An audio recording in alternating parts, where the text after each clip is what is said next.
Today we're going to take a look at this book, Neverland, by Andrew Kolb, and it's published by Andrews McNeill Publishing. Now, in a sentence, what it is Peter Pan's Neverland Island as a role-playing game setting.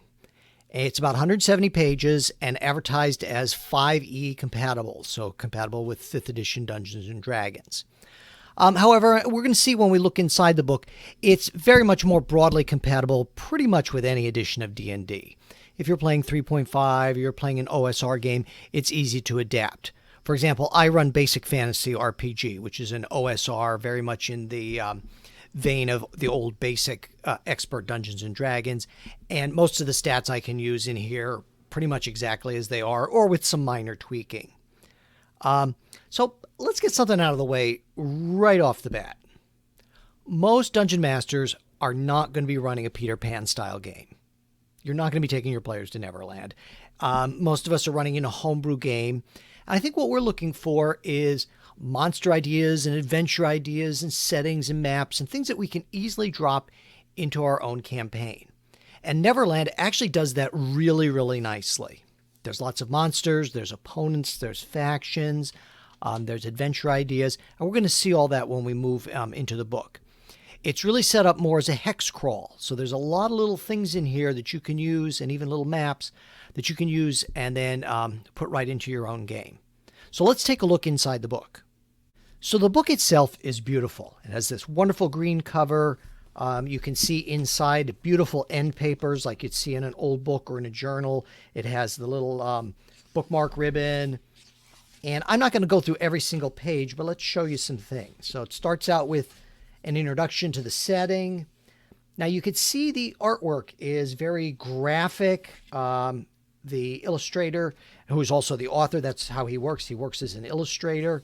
So it has a very different feel than the digital oil paintings you see in most role-playing game books. And so he gives an introduction to the world. And this is the chapter I think is the strongest, is the cast. This is basically the monster manual. But it's a little more than an average monster manual in that he tries to give you adventuring suggestions for a lot of them. So he gives very abbreviated stats. Hit dice, hit points, armor class. He lists a couple of saves, and this is unusual. He lists 3, saying here's what they say best at, what they're medium at, and when they're not good at. But he sort of leaves you to decide that. You get your attack bonus from those saves, and spends a lot of time with resistances and weaknesses, and then, of course, their attacks and anything special. And the monsters in here are very unique. These are not just goblins, orcs, and owlbears or anything like that. For example, even these, he calls them bog bodies. They sound a lot like zombies, but they're animated by these little corn dolls made of corn husks that live inside them. And then when you kill them, the dolls try to escape from the bodies. So right there, you have something that's very unique, and you could easily get an adventure. Maybe the party is hired to kill these zombie-type characters, but you find out there's more to it than that. The crocodile from Peter Pan is in there, but he's huge. He's more like Godzilla. He has 500 hit points. Oh, and that's something I should mention here, too. If you're not playing 5th edition, you may want to scale the hit points down a bit. A lot of these hit points are much higher than they would be in an OSR-style game. You might cut them in half or go down to 2/3 in some cases. And it's not just all monsters. For example, he has these people, kind of the cunning folks, or kind of these old wizard and magic user types. So there's a lot of monsters in here. Like I said, I'm not going to go through every single one. Gnomes, sand golems, so a different type of golem, and so on. Oh, here's interesting. Here's John Darling. So a lot of the characters and the Lost Boys from Peter Pan are in here, but they're older and they've changed. For example, John Darling has become a lich. So it can get a little dark in a couple of spots. But overall, the book still has a much lighter feel. Here's the mermaids. This is like a moss monster, a moss gallant, or a moss knight. That'd be great if you wanted like a Swamp Thing type character.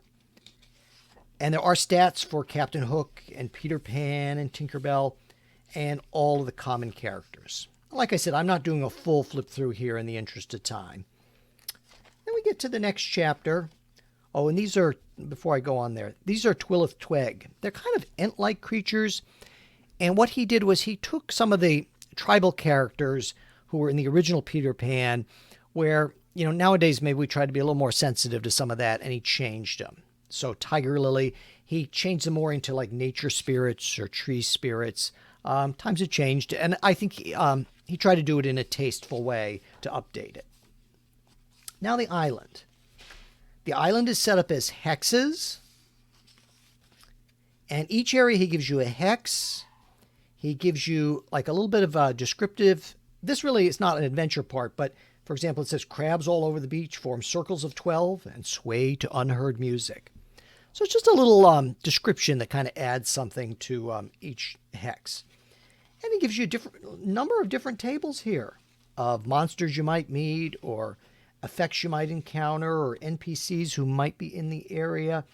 So, and these are about 2 miles wide. So this would be an evening's hex crawl right there if you needed a quick adventure.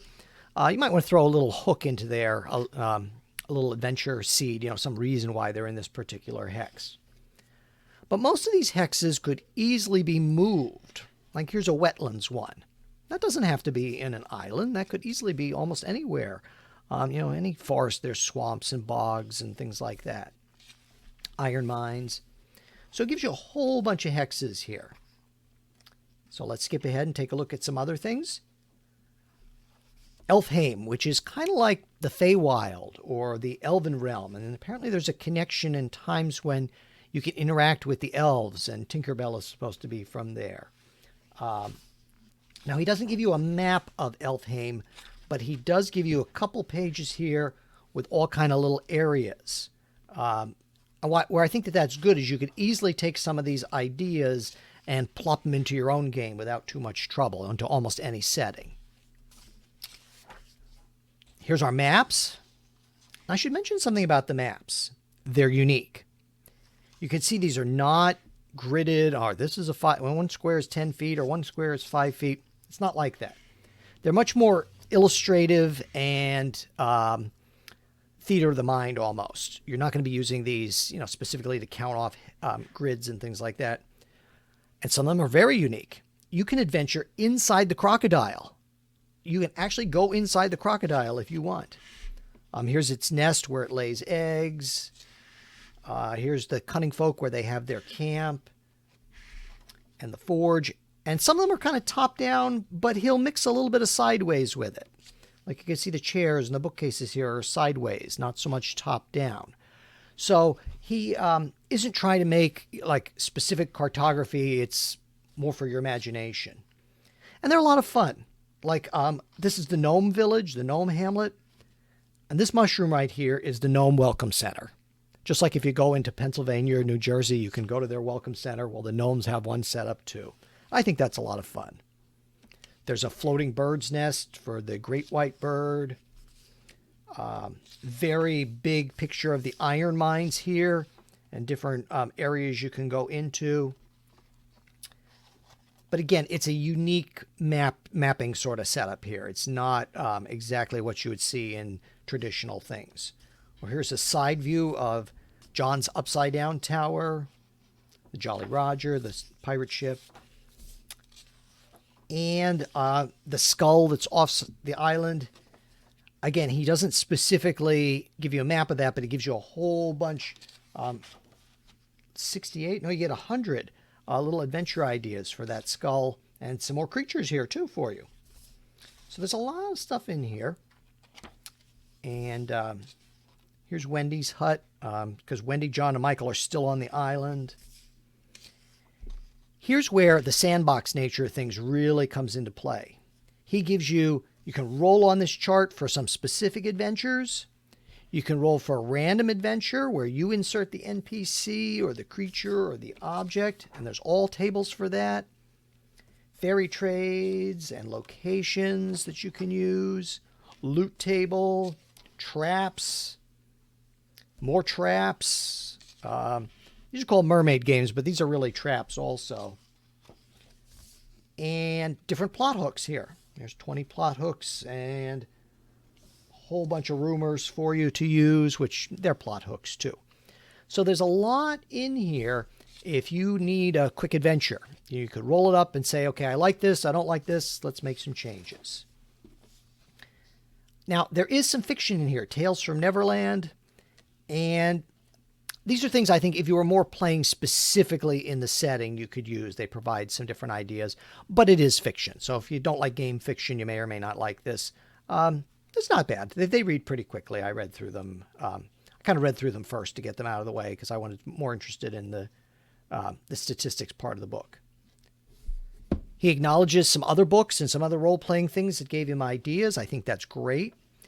And you get a sketchbook here, so you can see some of his initial sketches. If you like that, like if you like that in the back of comic book compilations, you'll like it to see, a little bit of a peek inside the mind of the author. And it ends with some there's the OGL, and it ends with some third level characters. So if you want to play, he's trying to say, hey, photocopy these and you're good to go. Some reference tables, and there is a map in the back here of the island, but I'll never cut up my book. I won't do that, but it is there if you don't mind doing that. So let's wrap up. I think you could tell by when we were going through the book, I really like it. I like the art style. I think it's beautifully put together, and it's very unique. However, it may not work for all dungeon masters, and that's life. It is very unique. The maps are not gridded overhead maps that we're used to seeing in, say, a 5e product. In fact, this book looks nothing like any other 5e product that I've seen, at least not Wizards of the Coast product. It's also not a single adventure path. You'll have to provide the adventure hooks, and it's not like other products where they'll say, okay, do these 2 quests, and that should get you to level 3, and then when you're levels 4 to 6, you can try these quests or these adventures. It's not really set up that way. You have to make sure when you're designing your adventures that you're balancing it and not throwing too much at your players if that's your style. All that said, I think overall, you really get your money's worth out of this book. There's monsters, there's opponents, there's hexes with little ideas. I mean, a single hex, and if you roll up a couple of the tables, if you need a really quick adventure, you'd have it. There's maps, there's adventure seeds, there's trap tables. So it's really a pretty dense book. There's a lot packed in here. I think its real strength is that it's a great source of ideas. So almost any island or wilderness adventure, you could probably find something from this book to plop right in. I've already used one of the creatures in here. I really like the mermaid factions. I think I can adapt those a little bit to a more standard Tolkien-esque kind of world.